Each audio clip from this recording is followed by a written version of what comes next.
To be a hero of the divine plan, I think means to give your life to Baha'u'llah. What I think a hero would be is someone that takes the initiative to act upon certain issues. To me, it means courage.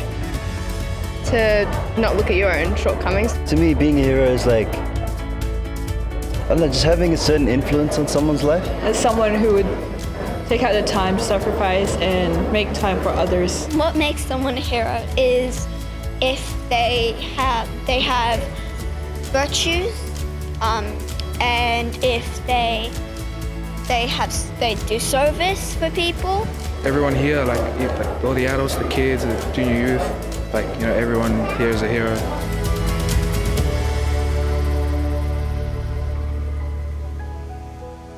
The Heroes Teaching Conference is a really important event for the Baha'i community in the Queensland and Northern New South Wales region. From a scale perspective, we had 1,170 registered participants, which is just over 50% of the Baha'i population in this area. The institutions are looking at ways that these types of conferences, for example, are not looked at as isolated events, but they're really just a sort of a marker in a continuum of things that are all working towards a common aim. The focus for the program is to provide a historical perspective as to where we find ourselves today, the unfoldment of the faith, looking back at the early days and suffering of Baha'u'llah, and then throughout history we've seen sacrifices of many individuals. Now what needs to happen?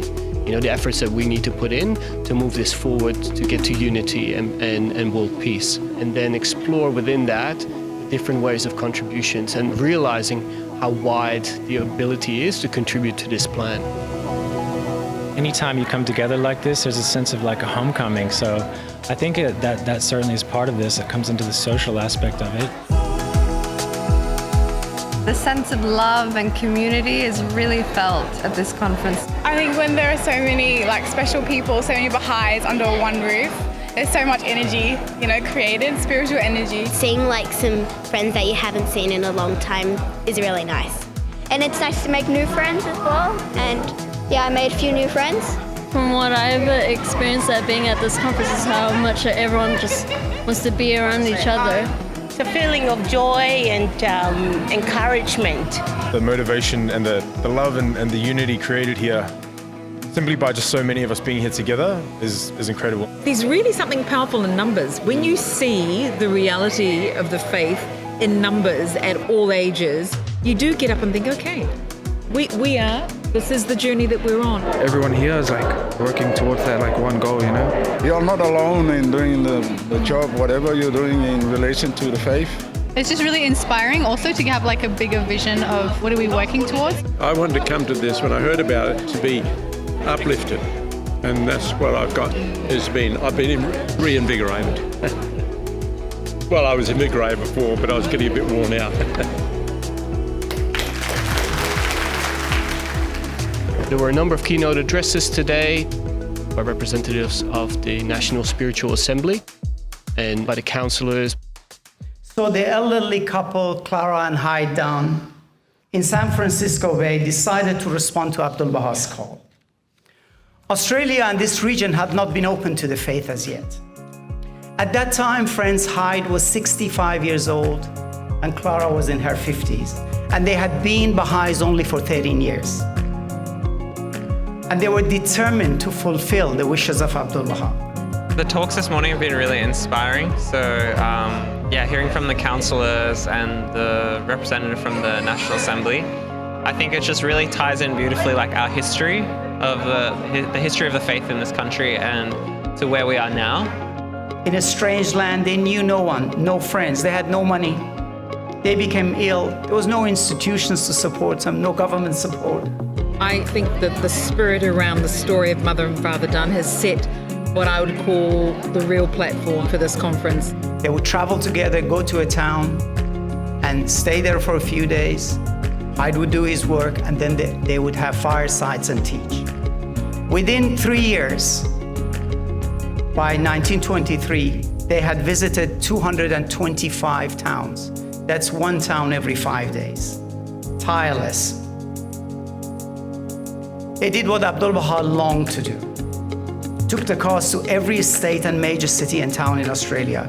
They burned like 2 bright candles, gave whatever was left of their lives in service. The talks are really focused on providing historical context to where we're currently at within the plans of the Universal House of Justice and how we're moving the community forward, but then also really looking at practical things of what's happening around the world. We had an example of the Daga cluster in Papua New Guinea, which is really advanced, and what's happening there. Adults, children, youth, junior youth, everyone is engaged in the process. They do the service component, organizing devotional meetings, children's classes, junior youth, and all of these things. And we reach 1,000 core activities. And the House of Justice talks about a centripetal force, right? A centripetal force is the opposite of a centrifugal force, right? A centrifugal force is spinning us apart, but a centripetal force is bringing us closer to the center. People sacrifice and they are devoted because they have embraced the teaching of Baha'u'llah and it has influenced them. And they see the need to be out there carrying out these activities for the transformation of their communities. Really, it's love expressed in action. But isn't this the requirement of each of us? You know, really to move, to speak, to have vision inspired by Baha'u'llah, to have a sense of mission and purpose, and ultimately to be a river of love and encouragement. So I'm going to talk about universal participation, and this is the highest rate of participation that has ever been at a conference in Queensland. So give yourselves a round of applause. Anton Jones was talking about the barriers that we kind of put up for ourselves. And we can see that to achieve large-scale growth, we all have to be involved. So it makes me wonder, what are some of the things that maybe make it difficult for us to be involved? What might be some of the barriers to universal participation? We're all born with qualities that Baha'u'llah has given to us, so I think it's for us to recognise that and also push forward with it and not be kind of down on our shortcomings. All of us here as individuals, the simplest action we can take is to build relationships with our friends, neighbours, acquaintances and colleagues. And as a natural part of genuine friendships, share the teachings of Baha'u'llah.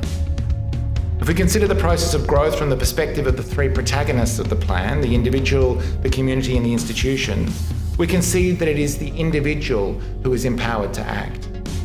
For Baha'is, working toward a new set of relationships between the 3 protagonists, as we call them, and the House of Justice describes them as protagonists of civilization building.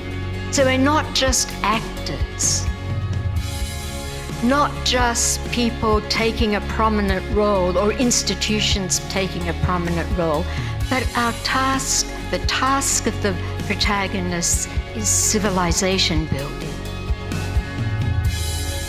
There is a real focus as well on the program of using the arts to inspire the friends and to really uplift the spirit. We've seen youth from all different backgrounds singing as one voice. My heart is firmly found home here in paradise, here in paradise. We had our Islander performance and we had some singing and everything. That was amazing.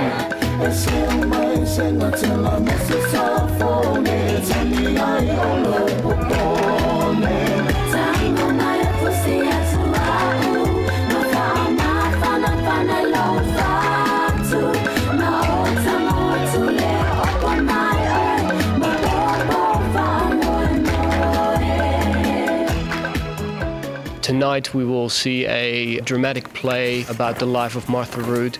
How much Baha'u'llah endured to give us these teachings. And I see the new day breaking. It's so wonderful that we've been able to include the children in this conference.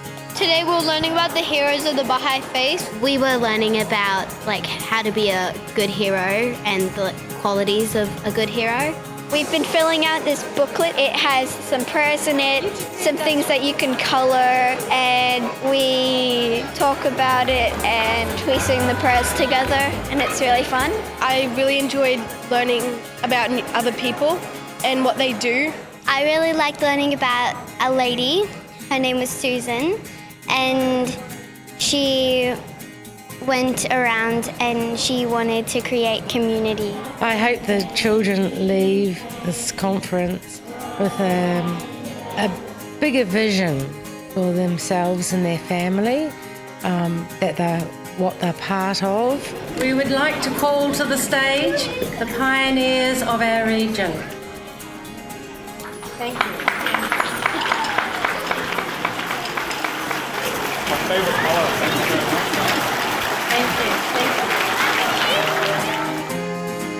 I think it's really important for junior youth and youth to leave this conference with just a stronger sense of purpose and the motivation and inspiration just to get up and do anything, just to serve.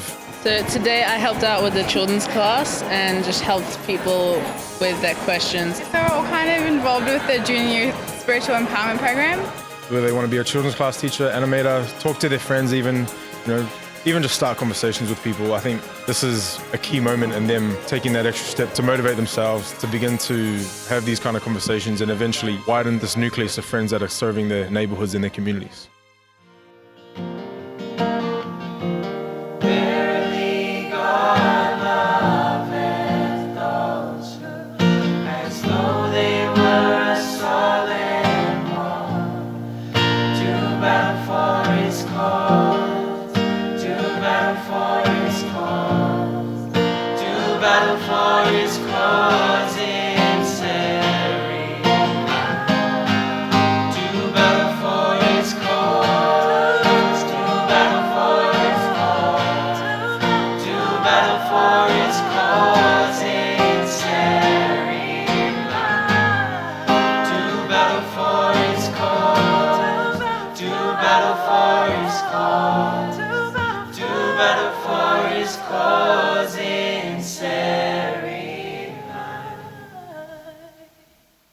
While we have certain sitting sessions that we get inspired, we listen, there are also sessions that were set up that are in the form of a workshop. So right now, going on in the background, there's 4 different workshops taking place, one around conversations, another around learning about reading the reality of our community.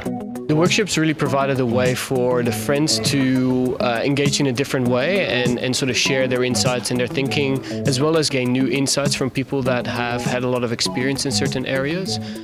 So a more dynamic environment for the friends. The issue we are talking first to know the reality of the cluster that we are active. And second of all, is creating a bond of friendship. Every step that we're taking on this path of service is contributing to that collective learning. Sometimes you go out and you meet someone and straight away they want to know about Baha'u'llah. Who is Baha'u'llah? What is the Baha'i faith? And they come straight into the middle circle. Having positive role models through spiritual perception. Even though they're short workshops for 2 days, I think they'll go a long way to sort of helping the youth and the JY to find their path of service.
Glorious King.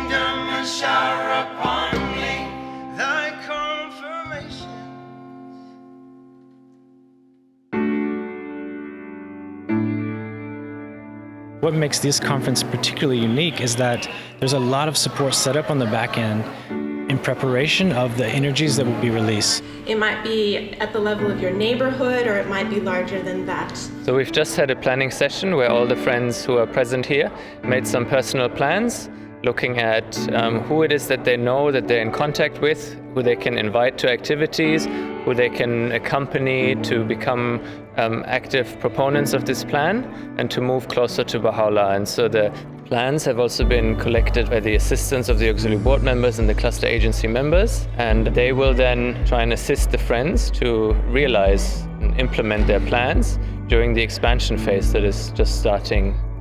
The real focus after the conference is to find ways to support the friends to bring to fruition their plans that they make here at the conference. So we've got regional coordinators, and then we have cluster coordinators. There is a number of teaching activities already planned by cluster agencies, and so friends that are inspired to join those, they'll be supported through that process to really lift our teaching efforts within the whole of the region.